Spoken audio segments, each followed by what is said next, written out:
Church, today we're continuing our message series called Unlikely Witnesses, where we've been looking at people who met Jesus on the way to the cross.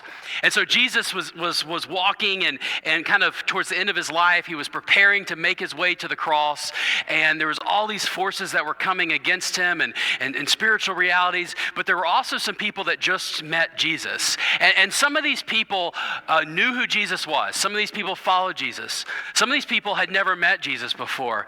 And some of these people just happened to be at the wrong place at the wrong time, or maybe the right place at the right time. And so what we're doing is we're preparing our hearts and our lives for the miracle of Easter that's coming in just a few weeks. You know, so often, some of the people that we read about in Scripture, they're often overlooked people, they're often forgotten people. And today I want to share with you the story of a witness who wasn't even supposed to be there. Somebody that met Jesus who wasn't even supposed to be there. See, what had just happened is that Jesus had been arrested. He put on trial, this sham trial, and then the religious authorities took him to the Roman governor, Pontius Pilate, and they asked for Jesus to be crucified. And so the Roman governor didn't want a riot on his hands, and so he relented and sent Jesus off to be beaten and then to be crucified.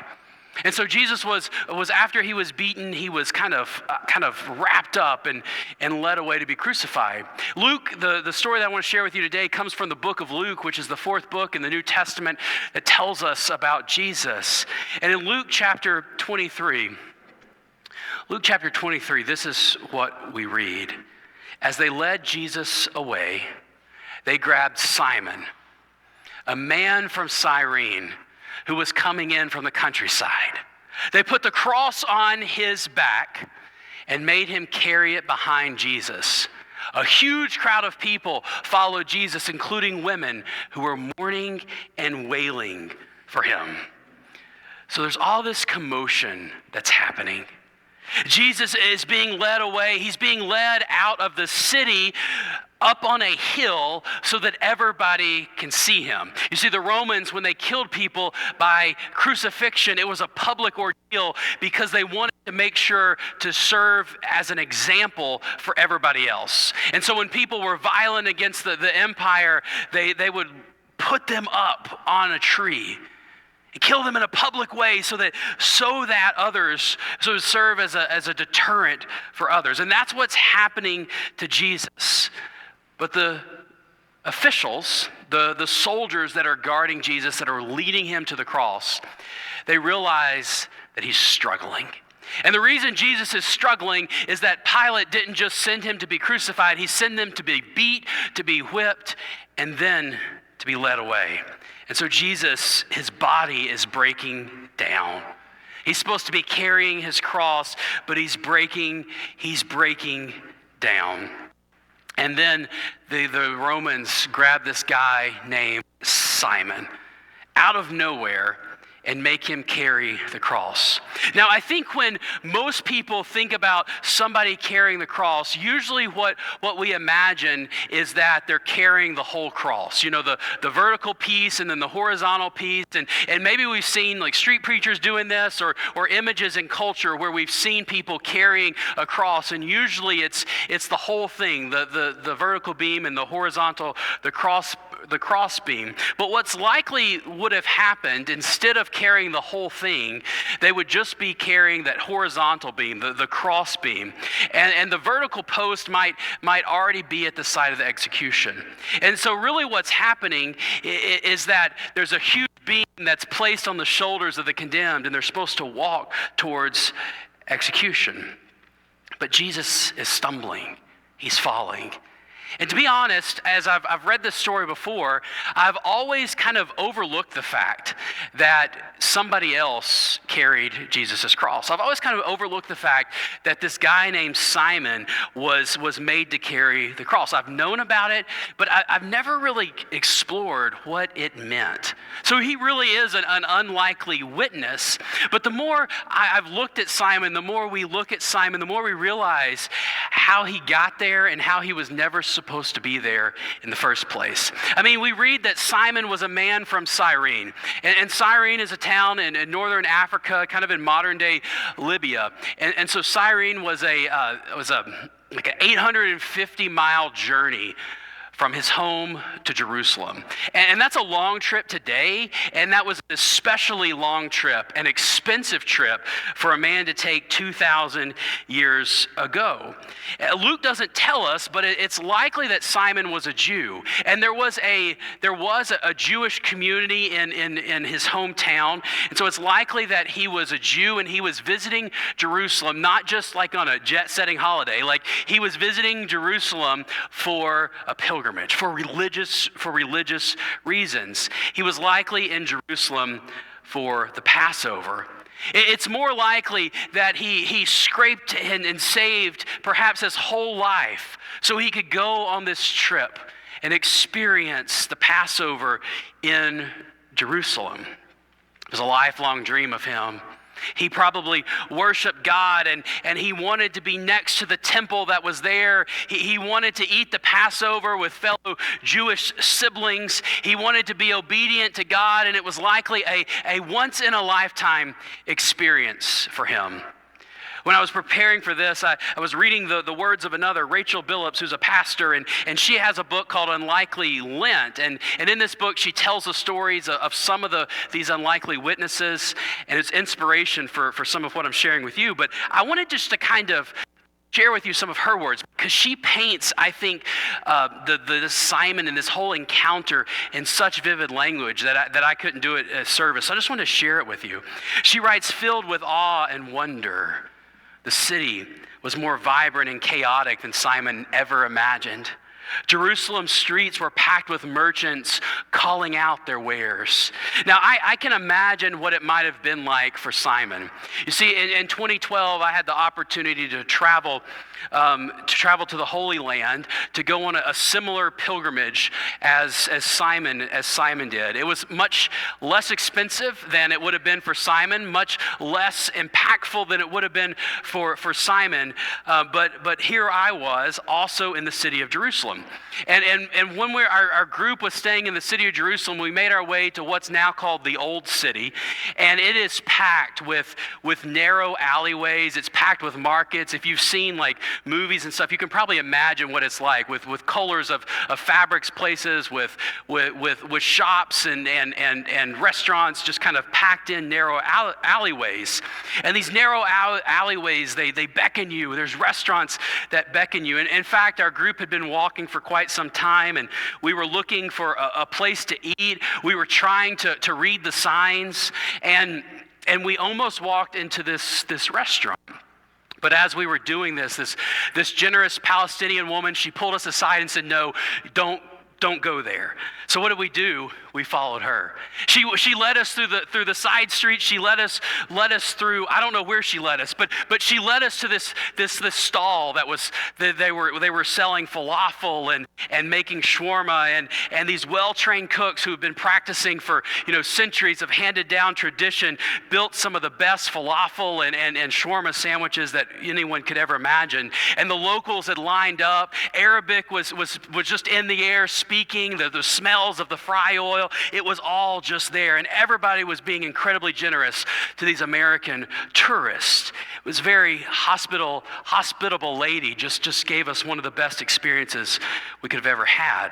But it wasn't just hospitality that we experienced. So Simon probably experienced some of this hospitality, but it wasn't just hospitality we experienced. We also experienced a life with the merchants too. One of the things that people in our group wanted to buy were scarves. I don't know why, but it must have been a specialty or something. The scarves were special and they were fairly inexpensive, and so people wanted to buy scarves. And we ended up in this one merchant shop, and everybody was buying their scarves, and he was selling religious artifacts and these scarves as well. And my friend, he's he's a great negotiator, and like he will negotiate over like $2 on a car or something. Like this guy, he has to be right, and he knows he's a great negotiator, and he will take it and get the best deal possible. And so much so that this merchant who was skilled in the art of negotiation was calling my friend a hard man and telling him how hard he was and how he was going to hurt his own pocketbook. And eventually, though, my friend got the deal that he wanted. He got the deal he wanted. He was so proud until we got back to the hotel room and he realized that the merchant had shorted him one of the scarves. The perfect deal ended up not being so perfect after all. The sleight of hand, the merchant got what the merchant wanted. But I share this to kind of get a glimpse of the hustle and bustle that might have been going on in Jerusalem. The hustle and bustle of things being sold, of people shuffling here and there in this old city, the air of excitement. But it's not just a market. Because when I was there 2,000 years ago, or 2,000 years after Jesus walked the streets, the way to the cross is marked. Jesus' way to the cross is marked through the city of Jerusalem and what is known as the Via Dolorosa. And throughout centuries, Christians have been taking pilgrimage to this place and walking these same steps of Jesus. And the stones are worn down out of the steps of millions of pilgrims that have walked those steps. But one time, it was walked for the first time. So I imagine the chaos, the excitement as Jesus walked those steps in pain. But imagine the chaos and excitement that Simon felt. Because Simon is probably not somebody who traveled very often, but he was somebody that made it there. That was walking, trying to just experience this big city, this once-in-a-lifetime opportunity for a land that he had longed to see, to go to a temple that he believed God resided in. But then something happened. And he heard a crowd. And when you hear a crowd, you kind of want to figure out what's going on. So you look and you try to peer, and Simon's trying to look through the crowd to see what's going on. And beside the shop selling scarves and falafel, he's trying to figure out how to make his way. And he hears this urgency. He hears anger. He hears fears being shouted. He hears groans and pain. He doesn't know what's happening. Rachel Billups continues to paint the picture, and I want to just share it with you because I think it's vivid.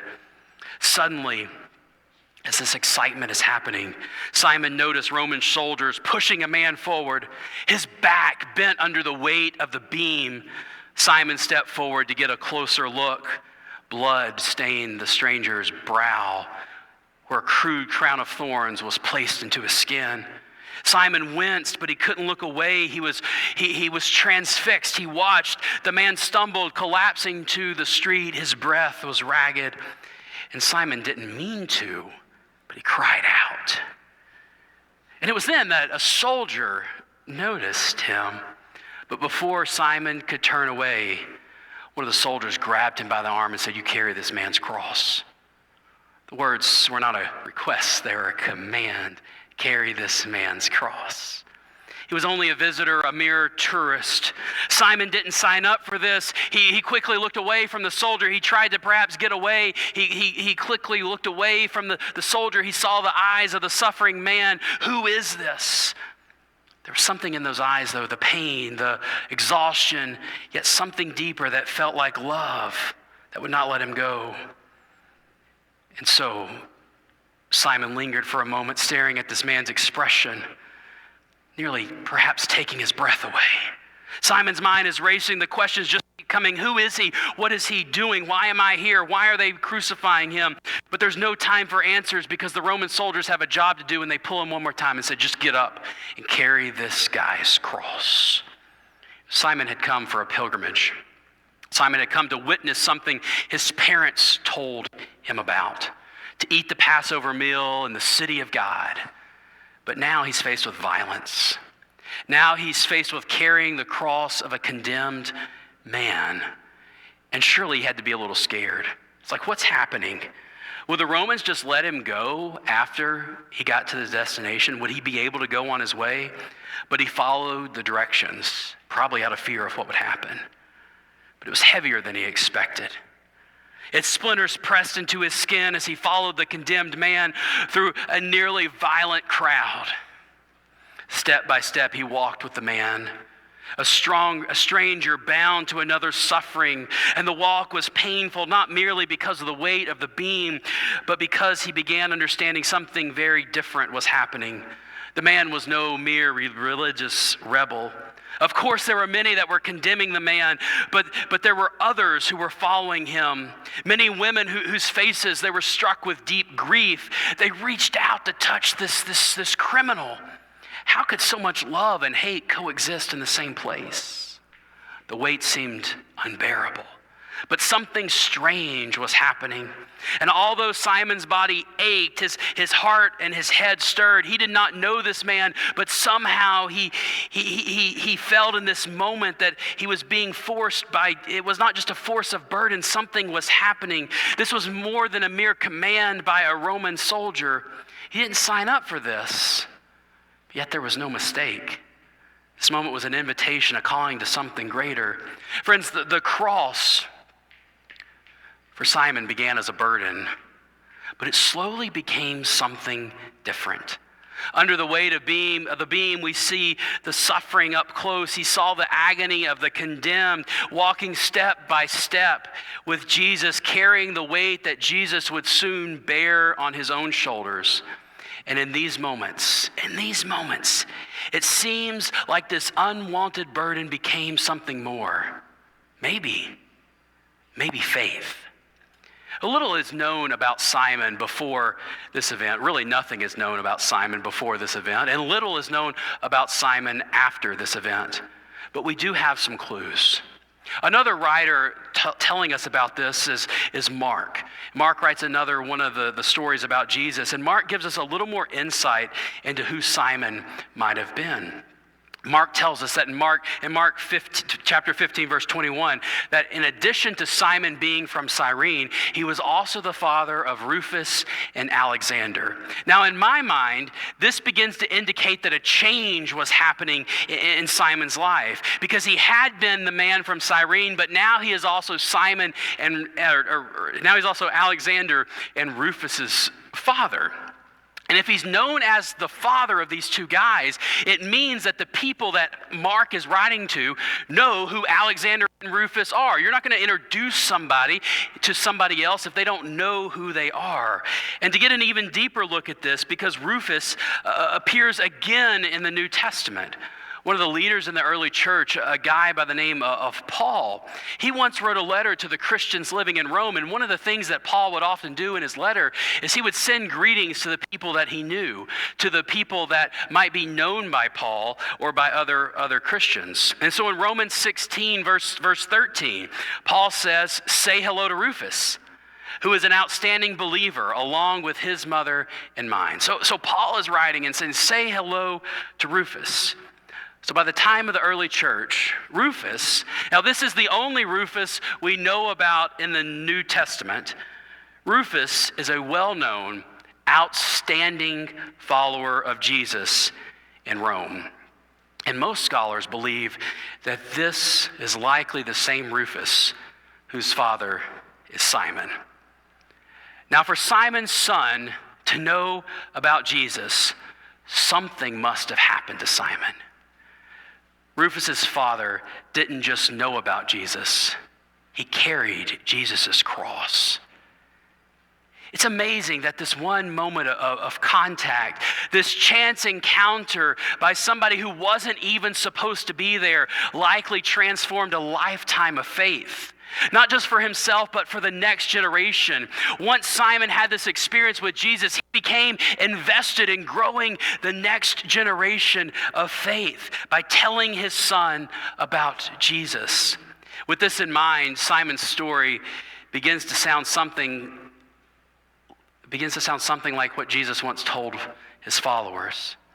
Because Simon once carried the cross by force, but then Jesus told his followers, "All who want to come after me must say no to themselves and take up their cross and follow me daily." Simon once carried the cross by force, but Jesus tells his disciples, his followers, if you want to follow me, you must carry your cross daily. Choose to carry it daily to follow me. Jesus says that following him can often be hard. The things that Jesus asks for his followers to do can be heavy. Jesus asks his followers to forgive other people, to choose holiness instead of comfort. Jesus asks his followers to work for good in the world, even when it's thankless, even when people might look down on you for it. Jesus asks his followers to live a life of prayer and devotion instead of living a life chasing things in the world. And sometimes we here today can imagine that faith in Jesus, that following Jesus is easy. That it's an easy life because it's just regular life with a little bit of religion thrown in. But Jesus tells his followers that following him is like taking up your cross. And after that, he says, all who want to save their lives will lose them, but all who lose their lives because of me will save them. Following Jesus means losing your life. Those who try to gain the whole world might perish, but Jesus says, take up your cross. Follow Jesus. Now this sacrifice, this hardship that comes in following Jesus, if that's all it were, I think it would seem impossible. It would seem like, what's the upside of this? It's just pain, it's just hardship, it's just hard things that make life harder. It might be like carrying a beam across your shoulders every day, getting worn down and beat down, as Simon might have felt carrying that cross beam. But something happened as Simon carried the cross. Something happened as Simon carried the cross. He began to see that it wasn't just weight that he carried. There was something more about the one that he carried it for. And eventually, we believe this led to faith. An act of obedience led to something more. When I think about carrying the cross, about a beam across the shoulders, it reminds me of something else that Jesus said. Jesus calls us to carry his cross, but we don't do this so that we suffer endlessly. We don't do this so that the followers of Jesus will just be exhausted in life. I mean, life is exhausting enough without Jesus saying to get more exhausted. But instead, Jesus says, as another tells us, come to me, all you are struggling hard and carry a heavy load, and I will give you rest. How does carrying the heavy burden of a cross also give you rest? Well, Jesus goes on to say, put on my yoke and learn from me. I'm gentle and humble, and you will find rest for yourselves. My yoke is easy and my burden is light. Okay, so Jesus tells us to carry the cross. And then here he says to put on his yoke. And I don't know much about farming, and I don't know much about, actually I know nothing about animal husbandry, right? But I know that a yoke is something that's heavy that's put on the shoulders of an animal. That leads them to places. And so wearing a yoke, putting on the yoke of Jesus, is not unlike wearing a beam across your shoulders. It's not unlike the cross that Simon carried. A yoke is not unlike a cross carried across your shoulders. And here Jesus says, when you put on his beam, when you put on his yoke, when you wear his cross on your shoulders, you learn from him and you can find rest. Carry the cross. Learn from Jesus. Find rest. When you carry the cross of Jesus, the burden you carry becomes light because you carry it with Jesus. When you carry the cross of Jesus, you can discover the rest of Jesus. Simon discovered this. In fact, Simon might have been the first to experience this mystery. While Simon might have been the first, he was never meant to be the last. Because the call of Jesus never leaves us just admiring someone else's faith. It calls you to respond. And so while this story is about learning who Simon was and what he carried, the question that I think it leaves us with today is, what will you carry when you leave this place? What will you carry when you leave this place today? Now, you're not being asked to go up on a hill and to die on a cross as Jesus. You're being asked to follow Jesus in daily surrender. In fact, Jesus says you must take up this cross daily. He's asking you to live discipleship. He's asking you to live faith every day. And now for those of you that might not be sure about faith, that might not really understand it all, that's okay, because this is just a great opportunity to try it out, to just try on the things that Jesus invites his followers to do. For example, try on forgiving somebody. Try on praying for somebody, even if you're tired. Try on choosing love over your own comfort. Try on trusting God, even when you can't control the situation. Every day you're invited just to try on the cross, to place your lives under the way of Jesus. And while the Roman soldiers and the Roman Empire might have intended the cross to be punishment, Jesus redeems the cross, and the cross becomes salvation and new life. And it teaches us how to follow Jesus. And it can teach you how to find rest for your weary soul. Because when you carry it daily, you don't carry it alone. You carry it Jesus. When you carry the cross daily, you're choosing to learn from the heart of Jesus. When you carry the cross of Jesus, you can discover the rest of Jesus and the rest that your soul is searching for. It won't be found in just going on vacation. The rest your soul is searching for won't be found in avoiding hardships. It won't be found in sleeping late. It won't be found in simplifying your routine. It won't be found in the things that we think we can find rest in, but instead it will be found in daily taking up your cross and walking with Jesus. Because in doing so, Jesus becomes more present in your life. And Jesus' presence lightens your burden as he says, I will give you rest. So today I want to invite you just to name one place in your life. Name one place in your life where you need to surrender. Name one place in your life where you're exhausted and worn out. Name one place in your life where you're struggling. Name one place in your life that might seem like a cross, like a burden, but one place in your life where you can surrender. And each day this week, I want to invite you just to try on the cross of Jesus, to follow Jesus, and he will give you rest. Try on loving, try on forgiving, try on praying. Because when you carry the cross of Jesus, you can discover the true rest that God wants for your life. I'm going to pray for you. God, I give you thanks for this day. I give you thanks for each one who is here. I give you thanks that we have people that we can learn from. Even people who are unlikely, like this Simon guy who didn't even intend to be next to Jesus, yet he found himself there. Perhaps he found his life transformed. So God, I pray for each one who is here, that each one will take up your cross, will follow you daily, but that cross won't just be a burden, but instead we would find rest in you. If there's anyone here today that just needs that rest, I invite you to call them forward.